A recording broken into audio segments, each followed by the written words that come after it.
Welcome back to The Explainer. Today, we're looking at structures that completely redefine what's physically possible, pushing the absolute limits of construction and design. We are exploring the top 10 engineering marvels of the world. Okay, let's dive into this. Have you ever actually stopped to think about it? What if you could stand on a building that literally dwarfs natural mountain peaks? Throughout history, humanity has always harbored this deep, almost primal dream of reaching the sky. It's a fascination that's driven us from the very beginning of civilization, and today, we're going to see exactly where that fascination has led us. Section 1. Humanity's Dream of the Sky. When you really look at these massive structures, you aren't just looking at glass and steel, you're looking at raw human ambition. Our desire to climb higher is quite literally built into these foundations. To understand where we are today, we kind of have to look back, right? From the massive stone blocks of the ancient pyramids to the sleek, reflective modern skyscrapers we see in today's megacities, each generation takes the baton and pushes architecture and engineering just a bit further. They've consistently redefined the skyline. And that brings us to the modern era's greatest achievements. Let's start our countdown. Section 2. Entering the 500-meter club. This first tier establishes a breathtaking baseline for our countdown. To put this in perspective for you, just entering the top 10 means a building has to be roughly half a kilometer straight up into the clouds. Just look at these numbers. Coming in at number 10, we've got the Shanghai World Financial Center at 492 meters. Completed in 2008, it's globally famous for that massive trapezoidal opening near the top, which earned it the fantastic nickname, the bottle opener. Then we step up to number 9, Taipei 101 at 508 meters, and number 8, the Tianjin CTF Finance Center at 530 meters. Now, I want to pause on Taipei 101 for a second because of the sheer engineering genius inside of it. When it was completed in 2004, it was the tallest building in the world. But how do you keep a 508-meter building stable in a region prone to natural disasters? The answer is a tuned mass damper. This is a gigantic steel ball suspended inside the tower. It acts as a counterweight, literally swaying to absorb the shock of intense earthquakes and massive typhoons. It's essentially the building's hidden superpower. Moving right along to number 7, we have the CITIC Tower, also known as China Zun, standing proudly at 528 meters. This is the tallest building in Beijing, and what I really love about this structure is the contrast.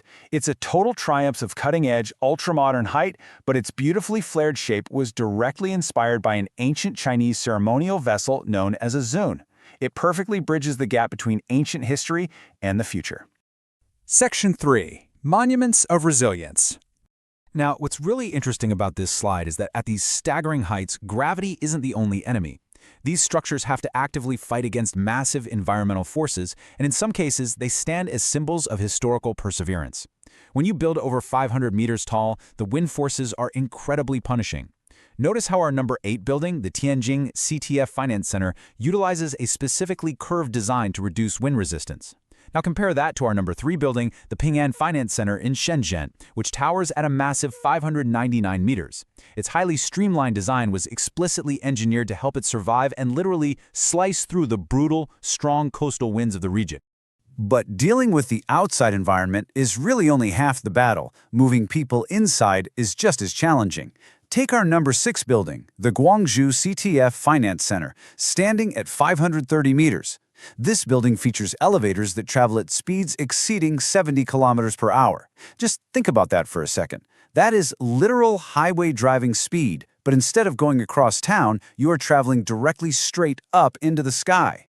And at number 5, we have a building where the numbers actually tell a story of human resilience. One World Trade Center in the United States. Completed in 2014, it stands as a profound symbol of renewal. Its height wasn't just an arbitrary engineering goal either. The number 1,776 feet was deliberately chosen to commemorate the year of American independence. It perfectly encapsulates how a building can be so much more than just a functional structure. Section 4. The Megatall Giants. Okay, take a breath because we are crossing the 550-meter threshold. We're officially leaving the super tall category and entering the rarefied air of the megatall giants. Coming in at number 4 is the Lot World Tower in South Korea, standing at a breathtaking 555 meters. Completed in 2017, this remarkably elegant tower absolutely dominates the skyline of Seoul. But look at the features listed here. Offices, residences, luxury hotels, observation decks, and shopping. At this massive scale, the building essentially ceases to be just a building. It functions as a completely self-contained vertical city. You could live, work, and play, the whole shebang, without ever touching the ground floor. And that brings us to number 2. We are jumping a massive 124 meters up to reach Merdeka 118 in Malaysia.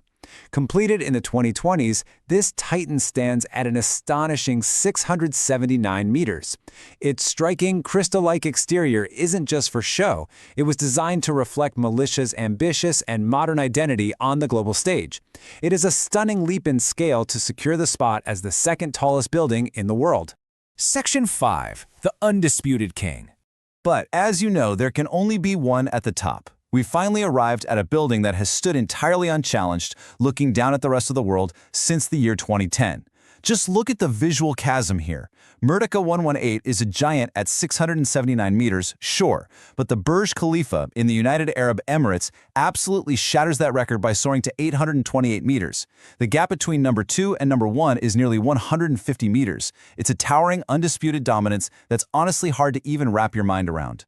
Designed by the visionary architect Adrian Smith, this 828-meter masterpiece is packed with residences, offices, restaurants, and luxury hotels. Holding the title of the world's tallest building for well over a decade now, the Burj Khalifa isn't just a skyscraper. It remains one of the greatest engineering achievements in all of human history. Section 6. How high can we go? Having seen these incredible current monumental achievements, it naturally forces us to shift our gaze from the present and ask, what does the boundless future of architecture hold? Well, architects and engineers are not stopping at 828 meters. They're actively racing toward a mind-bending new milestone. Projections show that future megatowers may one day exceed 1 entire kilometer in height. That means pushing construction technology, material science, and elevator engineering to their absolute limits. The race toward the sky is far from over.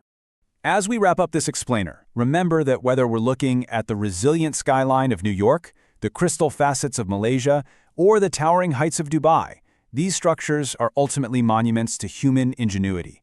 They represent the absolute pinnacle of modern engineering and a relentless drive to innovate. It really leaves us looking up at the clouds, wondering what the horizon will look like in another 20, 50, or 100 years. As our materials get lighter and our technology advances even further, how much higher can we realistically go? It's a fascinating thought to leave you with today. Thank you so much for joining me on this explainer. Keep your eyes on the skyline and never stop looking up.